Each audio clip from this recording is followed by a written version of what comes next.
مثال کے طور پر ہمارا واسطہ اگر کسی بچے سے پڑتا ہے تو حضور صلی اللہ علیہ وسلم کی ہمیں یہ سیرت ملتی ہے کہ آپ نے فرمایا کہ من لم یرحم صغیرنا فلیس منا، کہ جو ہمارے چھوٹوں پر رحم نہیں کرتا وہ ہم میں سے نہیں ہے۔ بچے سے واسطہ پڑا تو ہم اس بات پر مجبور ہیں کہ ہم بچوں سے رحم و کرم والا معاملہ کریں، ہم شفقت مہربانی والا معاملہ کریں۔ اگر ہمارا واسطہ کسی بوڑھے سے پڑتا ہے تو ہم حضور کی سیرت کو دیکھتے ہیں تو حضور کی سیرت سے ہمیں نظر آتا ہے کہ آپ نے فرمایا کہ من لم یوقر کبیرنا فلیس منا، کہ جو ہمارے بڑوں کی تعظیم نہیں کرتا، بڑوں کا ادب احترام نہیں کرتا وہ ہم میں سے نہیں ہے۔ تو ہمارا حق بنتا ہے کسی سفید بال والے کو دیکھ لیں، حضور نے فرمایا کہ سفید بالوں سے تو اللہ تعالیٰ بھی حیا کرتے ہیں، تو ہمارا حق بنتا ہے ہم کسی سفید ریش کو دیکھ لیں، اس کے سر کے بال سفید ہیں یا بوڑھا ہو چکا ہے، ہمارا حق بنتا ہے اس کے پاس کوئی بوجھ پکڑا ہوا ہے ہم بوجھ اٹھا لیں، اپنی مسرت چھوڑ دیں، اپنی جگہ چھوڑ دیں، اس لیے کہ حضور کی سیرت سے ہمیں یہ پتا چلا کہ تم نے بڑوں کی تعظیم کرنی ہے۔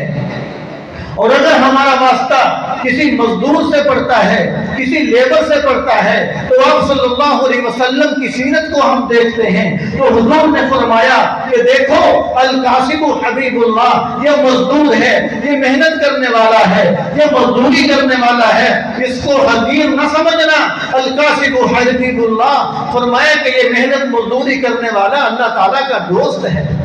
اور آپ صلی اللہ علیہ وسلم نے مزدور کے ہاتھ چوم لیے، مزدور کے ہاتھ چوم کر قیامت تک آنے والے مالداروں کو یہ خبر دے دی، دیکھو مجھ محمد عربی کے ہونٹ مزدور کے ہاتھوں پر لگ گئے، ان مزدور کے ہاتھوں کو کبھی حقیر نہ سمجھنا،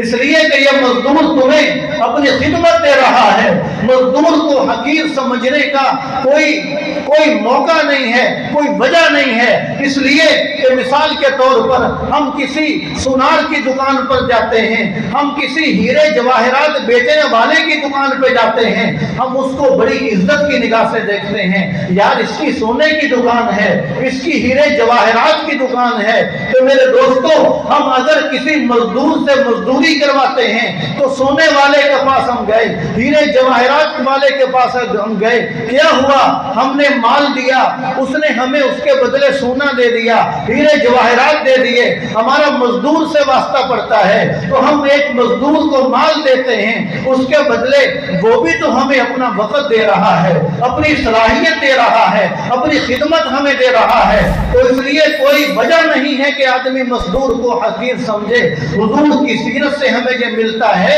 کہ تم نے مزدور کو بھی عزت دینی ہے۔ یا ایھا الذین آمنوا اتقوا اللہ وکونوا مع الصادقین